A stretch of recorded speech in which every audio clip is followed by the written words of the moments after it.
मतलब अगर ballot paper से पढ़ेंगे तो मोदी की सरकार मुश्किल है आने की।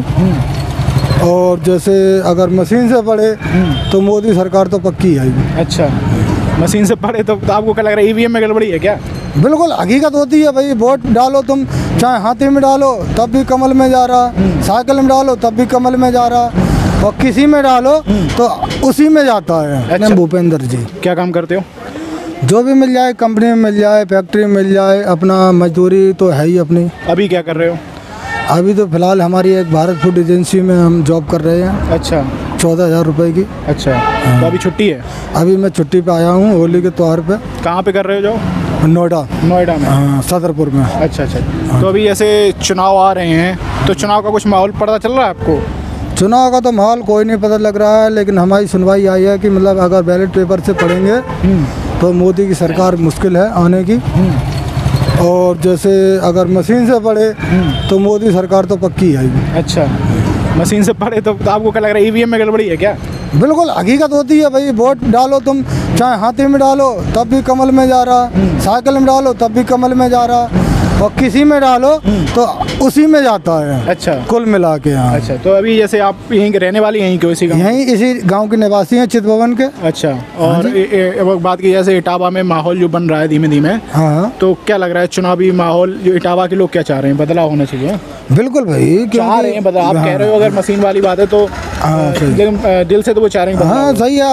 अब समय 10 साल चल गया उनका भी, तो अब किसी और को भी मौका दिया जाए। मोदी जी की लहर नहीं चल रही है आपको लग रहा है? नहीं, हमारे हिसाब से तो देखो आधे से ज़्यादा कट हो गए, 50%। अच्छा, 50%। क्योंकि कुछ तो उन्होंने अच्छा भी काम किया है, जो लोग नाम भी लेते हैं। वहाँ की जो उनके साथी हैं, उनके संग के हैं, तो वो तो हाँ में हाँ कहेंगे। अच्छा, है ना। हाँ। और जिनका अच्छा काम हो गया वो भी उनकी जय जय करेंगे, और जिनका बुरा हुआ या उनका सफलता नहीं मिली उनको, तो भैया वो तो पीछे हटेंगे। ये कहा कि मतलब कि जो भी अपने उनके पक्ष के हैं तो वो तो हम हाँ करेंगे ही, और जो विपक्षी दल हैं भैया वो तो ना करेंगे। अच्छा, हाँ जी। तो आप चाह रहे हो माहौल बदले, है ना? हाँ बिल्कुल भाई, मौका तो और किसी को। ये आपको लग रहा है जैसे महंगाई है और ये जो चीज़ें हैं ये भी मुद्दा बनेंगे इस बार में? बिल्कुल गैस, पेट्रोल, डीजल की। हाँ, क्योंकि महंगाई तो दिन पे दिन बढ़ती जा रही है, आपको मालूम है ना। और मजदूरी भी, लोगों की मजदूरी से गुजरनी होती है।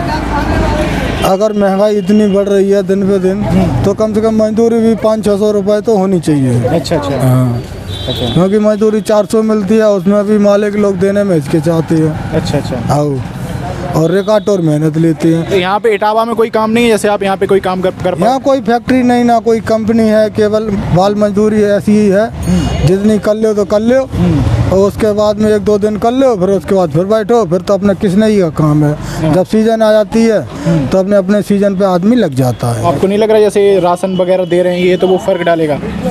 राशन दे रहे हैं, लेकिन लोगों की फिर धीरे धीरे जो फायदा दे रहे हैं, तो फायदा का वो धीरे उसका लाभ भी तो वही उठा रहे हैं ना। बताओ, जैसे अभी आर्मी भर्ती निकली थी, समझ रहे, आर्मी वैकेंसी में 4 साल की वो निकली थी, वो अग्निवीर वाली। हाँ, अग्निपथ वाली, अग्निपथ योजना।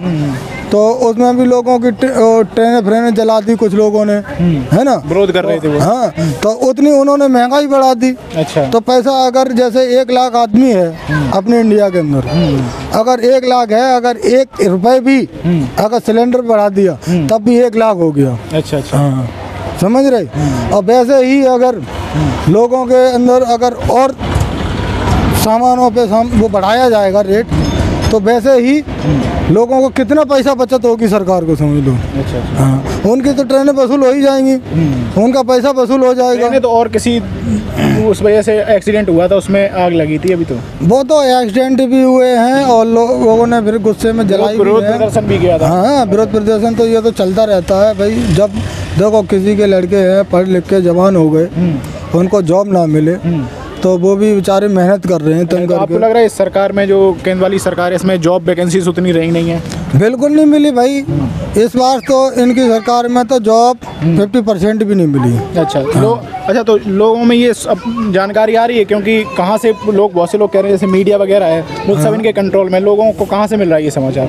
पहुँच रहा है धीमे धीमे? अब वो मीडिया के जरिए से मिल रहा है भाई आजकल, तो देखो हाँ सोशल मीडिया से मिल रहा है, क्योंकि लोग आजकल देखो बच्चा फेसबुक यूट्यूब इंस्टाग्राम चला रहा है और उसी के जरिए से लोगों को खबर मिल रही है, तो वैसे ही लोग बोलते हैं, ऐसा कुछ नहीं। और लोग तो बाकी तो मोदी के आगे पीछे तो घूम नहीं रहे, ना उनके घर पे जा रहे, ना योगी के वहाँ जा रहे, है ना। तो आप चाह रहे हो कि जैसे इटावा का माहौल है, तो अगर भाजपा का नहीं है तो फिर किसके, समाजवादी पार्टी की तरफ है या बसपा, क्या किसकी तरफ लगे? देखो मैं तो और बाकी का कुछ कहते नहीं हम किसी का, लेकिन हमारा अपना जो भी रहता है, हमारा तो केवल बहन जी मायावती को ही वोट देते हैं। लेकिन अगर आप कह रहे हो बहन जी, तो फिर उनके मतलब पिछले काफ़ी लंबे टाइम से उनका जो उम्मीदवार है वो नहीं जीते यहाँ पे। वो जीते या ना जीते, हमारा एक ही फर्ज रहता है, देखो जो हमारे अंदर रहता है, हम केवल अपने ही इंसान को चुनते हैं और किसी को नहीं चुनते हैं। और मान लो तो ऐसे तो फिर हम तो देखो तो मतलब जैसे समाजवादी पार्टी है वो भी ये कहती है तो इससे वोट कट जाएंगे, मतलब अगर कट जाए या कुछ भी हो जाए, देखो चाहे हमें योजना मिले या ना मिले, हम योजना से भी तत्पर नहीं है, ना किसी से वो। और मान लो अगर वोट बट जाते हैं सपा और बसपा में, तो फिर कहाँ भाजपा जीत जाती है, तो फिर भाजपा को फायदा होगा? अब होगा तो होगा भाई, फिर तो सरकार तो उसकी कौन जानता गुजरती है कि नहीं। अब जिसका भाई वोटिंग ज़्यादा होगी, जिसकी सीटें ज़्यादा होगी, तो वो तो जीतेगा ही, उसकी ज़्यादाकार होगी। तो मतलब आप ये चाह रहे हो तो फिर बदलाव कैसे होगा? अब बदलाव क्या होगा, जब जनता एकता होगी। अब जनता को सब लोग, आप लोग ही पूछोगे, आप लोगों के जरिए से ही पता लगेगा। अच्छा। तो हाँ, कहाँ पे क्या एकता है क्या नहीं। तरफ से वोट जो है बहन जी मायावती की तरफ जाएगा, है ना? हमारा बहन जी तरफ।